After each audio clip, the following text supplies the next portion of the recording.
तो ये फरिया भी ना।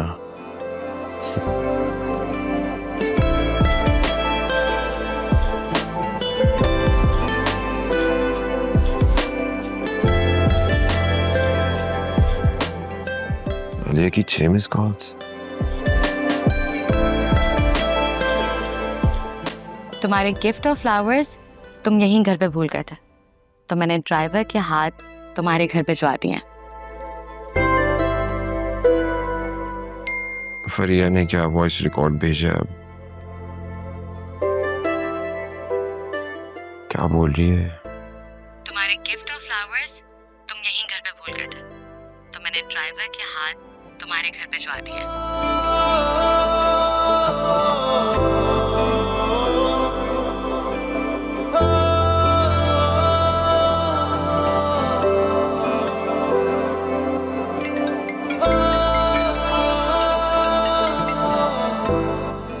Hello, good morning. Good morning. Promotion क्या हुई? तुमने तो ऑफिस से ऑफ ही कर लिया। क्या अभी से एटीट्यूड आ गया है? जस्ट शट अप फरिया। रात बिजी रहा हूँ पूरी, बस सुबह आँख नहीं खुल सकी, थक गया था। ओह, तुम्हारी वाइफ किधर है? क्या अभी तक वो अपने पेरेंट्स की तरफ है? नहीं, अभी तक नहीं आई है वो घर। ओह, दैट इज सो सैड। मुझे तो था कि तुम्हारी प्रमोशन को वो तुम्हारे साथ सेलिब्रेट कर लेगी, लेकिन चलो एटलीस्ट हमने तो साथ सेलिब्रेशंस कर ली ना। Well, it's all about priorities. Anyway, मैं तुम्हारा यहीं ऑफिस में वेट कर रही हूँ, जल्दी से आ जाओ। यहाँ बस मैं आ रहा हूँ। Take care. ओके।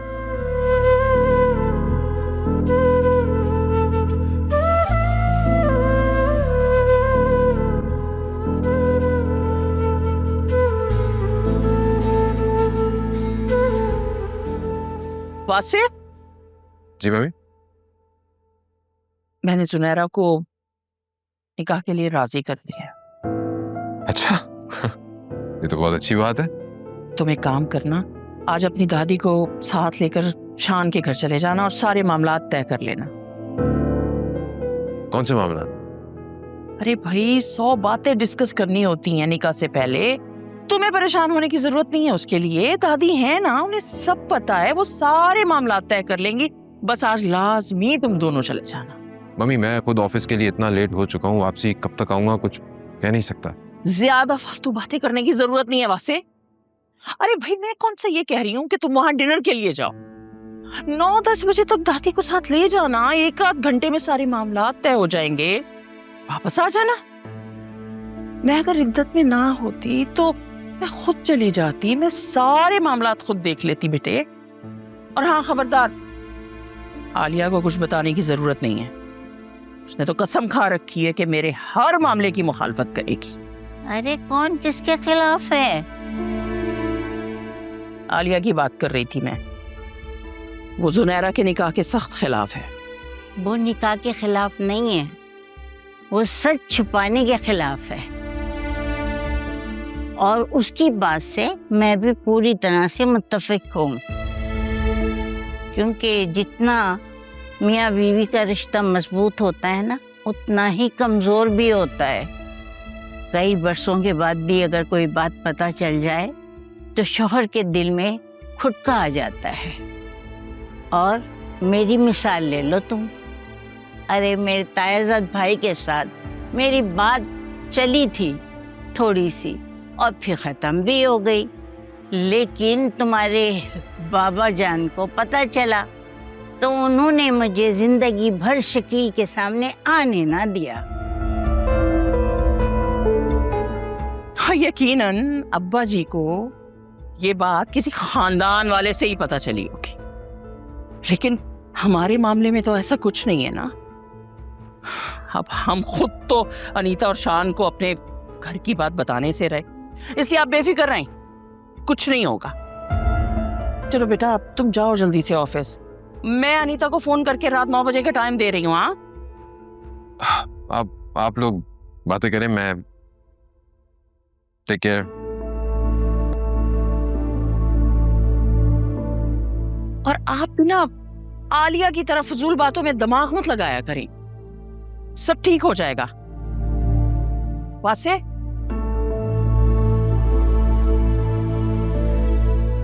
वासे, जी मम्मी। वो तुमसे पूछना था कि आज सुबह में जो फूल आए थे वो फरिया ने भिजवाए थे ना? आपको कैसे पता? क्योंकि मुझे याद है वो हमेशा यही वाले फूल भेजा करती थी तुम्हें। जी मम्मी, वो एक्चुअली प्रमोशन हुई है ना ऑफिस में मेरी, तो बस इसलिए उसने भेजे थे। आलिया को प्लीज मत बताइएगा। अरे तुम मेरे इतने अच्छे और फर्माबरदार बच्चे हो, मैं भला क्यों बताऊंगी तुम्हारी बीवी को ये बात? फिक्र मत करो, आलिया के घर लौटने से पहले ही ये फूल हटवा दूंगी। बस आज घर जरा जल्दी आ जाना, तुमने और दादी ने जुनैरा के ससुराल भी जाना है शाम में। जी जी बिल्कुल, मैं कोशिश करूंगा जल्दी आ जाऊं, थोड़ा सा काम भी ज्यादा ऑफिस में। आप ख्याल रखें, ठीक है? और हाँ, ख्याल से।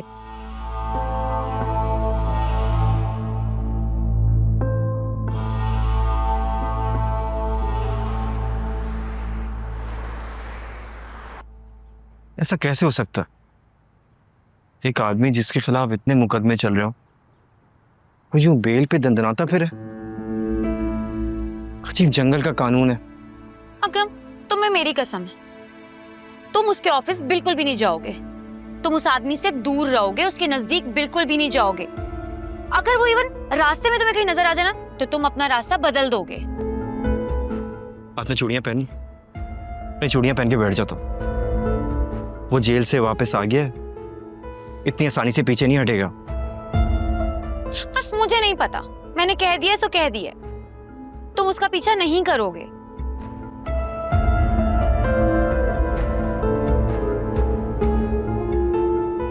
इतना प्यार करती हो मुझसे? इससे भी ज्यादा। कि प्यार दुनिया का सबसे ताकतवर जज्बा होता है, आपको हर मुश्किल से लड़ना सिखा देता है। बाबा को लगता है कि शादी मसले का हल है, जबकि ऐसा बिल्कुल भी नहीं है। अकरम, तुम अच्छी तरह जानते हो सुल्तान को, क्योंकि इस बार उसने अना की जंग बना ली है। वो आसानी से पीछे नहीं छोड़ेगा हमारा। हाँ, मगर फिजा, हमारी शादी से तुम्हारे घर वालों की टेंशन काफी हद तक दूर हो जाएगी। देखो, हमने टेंशन कम नहीं करनी है, बल्कि टेंशन खत्म कर देनी है। मुझे तो लाली की टेंशन सता रही है। तुम्हें पता है, वो इस केस की अहम गवाह है। खुदा ना करे सुल्तान ने उसके साथ कुछ उल्टा सीधा कर दिया हो तो। मुझे बताओ, वो खबीस आदमी तुमसे कांटेक्ट तो नहीं कर रहा? मुझे अननोन नंबर से कॉल्स आ रही थी, पर मैंने रिसीव नहीं की। मैंने तो अपना नंबर ही ऑफ कर दिया। मेरे पास एक पुरानी सिम पड़ी है, मैं सोच रही हूँ मैं वो ऑन कर लूं। ठीक है तुमने, मैं कल ही मम्मी से हमारी शादी की बात करता हूँ। ये काम जितनी जल्दी हो जाए उतना अच्छा है। नहीं अकरम, शादी मसले का हल नहीं है। तुम्हें क्यों समझ में नहीं आ रही ये बात? तुम्हारे पास कोई और ऑप्शन है फिजा?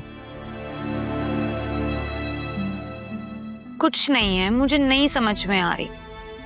तो चलो इस टॉपिक पे दोबारा बात करते हैं कभी। मैं लेट हो रहा हूँ, मैं चलता हूँ। क्या? ना ख्याल रखना। हाफिज।